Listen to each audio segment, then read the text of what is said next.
ഇന്ന് ഞാൻ ഉണ്ടാക്കാൻ പോണ ഒരു സ്പെഷ്യൽ പ്രോൺസ് ഡിഷാണ് തായ് സ്റ്റിർ ഫ്രൈ. ഇതെന്ന് വെച്ചാൽ തായ്ലൻഡിലെ ഒരു സ്പെഷ്യൽ മോസ്റ്റ് പോപ്പുലർ ആയിട്ടുള്ള ഡിഷാണ്. നമ്മുടെ ഇവിടുത്തെ ഊണ് പോലെ അവർ കഴിക്കുന്ന ഒരു ഡിഷാണ് തായ് സ്റ്റിർ ഫ്രൈ. സോ ഇതിൽ ഒട്ടും മസാലകൾ ഉപയോഗിക്കുന്നില്ല. ഉണ്ടാക്കാൻ ഭയങ്കര സിമ്പിളാണ്. പേര് വലുതാണെങ്കിലും ഇത് ഉണ്ടാക്കാൻ ഒരു പണിയില്ല. സോ ഈസി ആയിട്ട് നമുക്കിത് കുക്ക് ചെയ്യാൻ പറ്റും. 15 മിനിറ്റ് മാത്രമേ കുക്കിംഗ് ടൈം വരുന്നുള്ളൂ. ഇതിൻ്റെ ഇൻഗ്രീഡിയൻസ് ആദ്യം മെയിൻ മുളകാണ്. ഇത് ചുവന്ന മുളക് വേണം ഉപയോഗിക്കാൻ.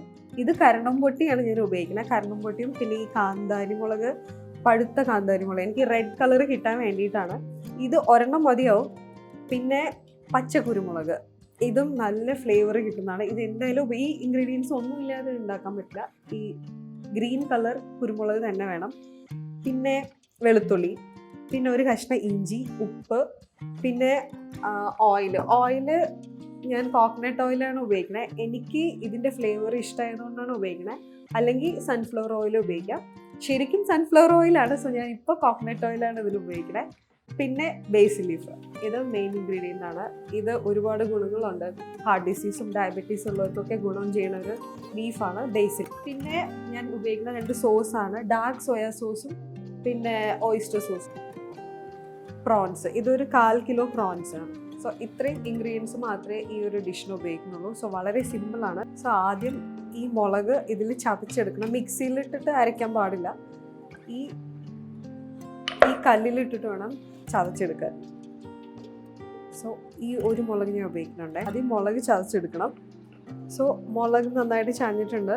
എന്നിട്ട് ഞാനൊരു ചെറിയ പീസ് ഇഞ്ചി ചെറുതായിട്ട് കട്ട് ചെയ്തതാണ് അതും, പിന്നെ ഒരു 4-5 വെളുത്തുള്ളി പീസും അതും ഇട്ടിട്ട് നന്നായിട്ട് ചതയ്ക്കണം. സോ നന്നായിട്ട് പേസ്റ്റായി വന്നിട്ടുണ്ട്. ഇത് വേറൊരു പാത്രത്തിലേക്ക് മാറ്റി വയ്ക്കുക. ഇതാണ് ഇതിൻ്റെ മെയിൻ മസാല വരുന്നത്. വേറെ പൊടികളൊന്നും വരുന്നില്ല. പാൻ നന്നായിട്ട് ചൂടായിട്ടുണ്ട്. എന്നിട്ട് ഓയിൽ ഒഴിച്ചു കൊടുക്കുകയാണ്. ഇത് ഞാൻ കോക്കനട്ട് ഓയിലാണ് ഉപയോഗിക്കുന്നത്. സൺഫ്ലവർ ഓയിലാണ് ഇതിന് ശരിക്കും വേണ്ടത്. എനിക്ക് ഇത് ഇഷ്ടമായതുകൊണ്ട് ഞാൻ ഇത് ഉപയോഗിക്കുക. ഇപ്പം 3 ടീസ്പൂൺ കോക്കനട്ട് ഓയിലാണ്.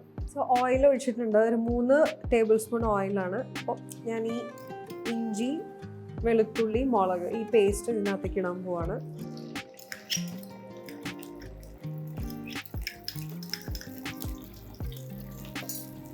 നന്നായിട്ടൊന്ന് സോട്ട് ചെയ്ത് ഞാൻ ഈ പ്രോൺസ് ഇതിനകത്തേക്ക് ഇടാൻ പോവാണ്. പ്രോൺസ് ഞാൻ ജസ്റ്റ് ഉപ്പിട്ട് വെച്ചതാണ് ഇതിൽ.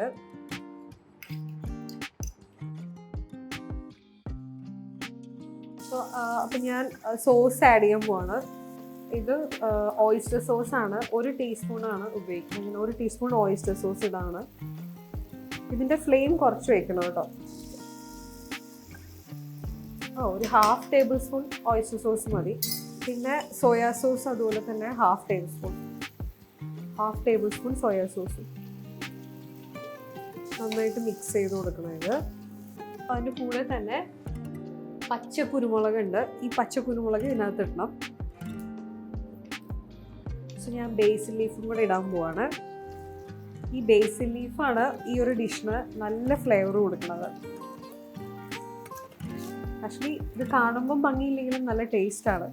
നല്ലൊരു ഫ്ലേവർ കൊടുക്കുന്നതാണ്. ഇത് മിക്സ് ചെയ്ത് കൊടുക്കുകയാണ്. എന്നിട്ട് ഞാനിത് കുറച്ച് നേരം അടച്ചു വയ്ക്കാൻ പോവാണ്. ഒരു 3 മിനിറ്റ് അടച്ചു വയ്ക്കാൻ പോവാണ്.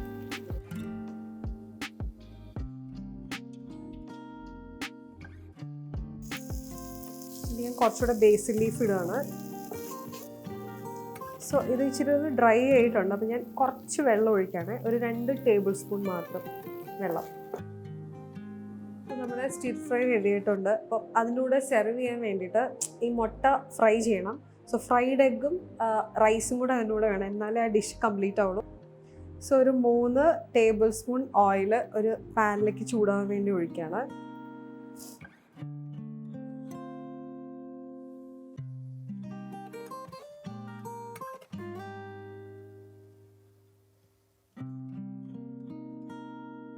സോ എഗ്ഗിൽ ഇച്ചിരി എണ്ണ ഞാൻ തൂവി കൊടുത്തിട്ടുണ്ട്. എന്നിട്ട് ഞാൻ മറിച്ചിടാൻ പോവാണ്. സ്റ്റിർ ഫ്രൈൻ്റെ കൂടെ ഞാൻ നോർമൽ വൈറ്റ് റൈസ് ബോയിൽ ചെയ്തതാണ്. വേറെ ഒന്നുമില്ല, പ്ലെയിൻ വൈറ്റ് റൈസ് കേട്ടോ. സോ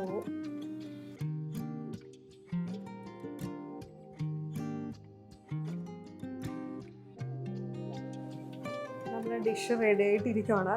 കണ്ടോ, ഇതിൽ നമ്മൾ മസാല ചേർത്തിട്ടില്ല, എന്നിട്ടും ഇതിനൊരു റെഡിഷ് കളർ വന്നിട്ടുണ്ട്.